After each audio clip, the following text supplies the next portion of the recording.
نگاه سمارا قیسه بان جو سوتا مال کر واتو دست خود تنو سایده کار بیاره خوری بخزیلیه دست خود تنو مال خزیر بگسی شری o xezeleyse spor mu bor hem yemenu öyle spor mu olur ya ne spordur ha spor ki vazen şere kollum bu ser dar da kere ya öyle şey mi olur marfis yapın şimal yapın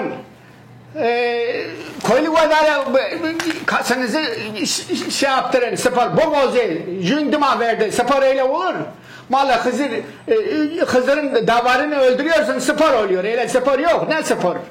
Biz onlara kıyamıyoruz. Onlar bizim kutsalımızdır. Mâle Hızır o harabo. Kam ke tufan gonto ve mâle Hızır ey khorakher ne diyor? Ey ta khorakher ne diyor? Ne khorakher diyor ne azguze khorakher diyor. Çevesani. Sakın ha. Hızır'ın davarına karışmayın. Bak ben sözleşmesi de var ki artık bunların nesli cısmı artık kayboluyor, bitiyor. Ma bitiyorsa niye öldürüyor? Öyle hiçbir şey olur, spor oluyor, öyle ne? Öyle olmaz. Ya haraptır, günahtır, ayıptır, öyle olmaz. Hiç öldürme yoktur. Kapana uzay izma kapanası düzenlemiş ha. O da izmanınızı atın ha, çevese, sakın ha. Herkes izmanı atsın. İki, Sayır Cemal Sırayı için o.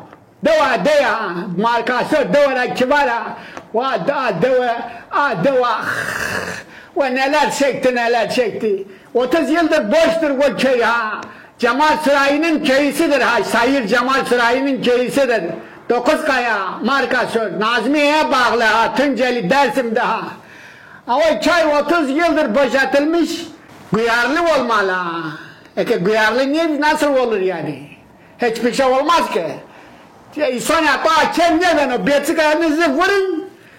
Siz de orada soruyor, diyor imza atıyorsun. Kırmızı yazı çıkıyor ha. Bazı betsikı vur. Bir daha çıkıyor bana Name Toçuko.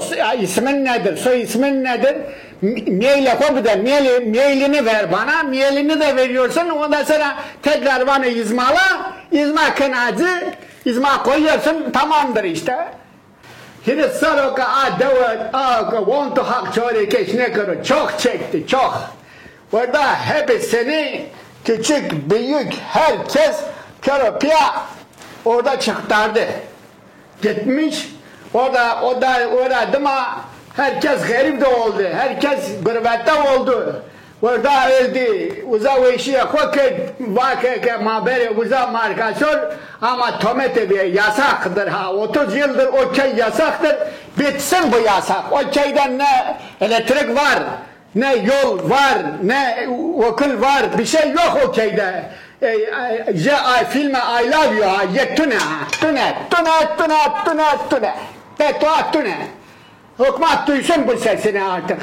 O da izma kaypanası başlatmış ha. Ona da izma verin ha. Hem Male Kır için, Male Hızır için hem de markasör için, Dokuzkaya için izma kaypanası verin.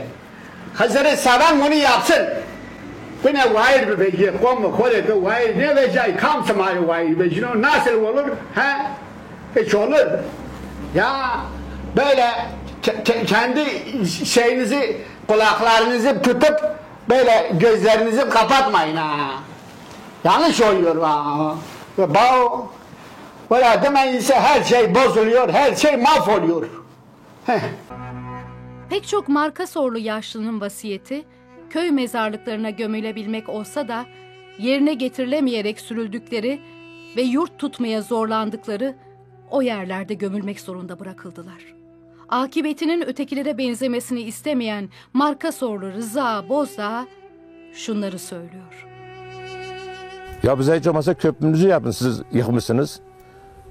Köy tüzel kişiliğimizi geri verin. Ben söyleyeyim. Bu yaşta artık gelelim de kendi doğduğumuz, büyüdüğümüz yerden ölelim. Bunlar hepsi dertler arkadaş ya. Devlet yani böyle mi olacak ya? Sanki doğduğu yerde nasıl gelip de ölmez mi ya?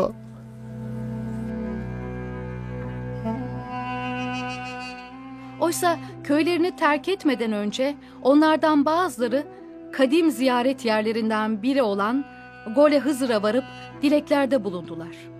Her birinin ortak dileği topraklarına bir daha geri dönebilmekti.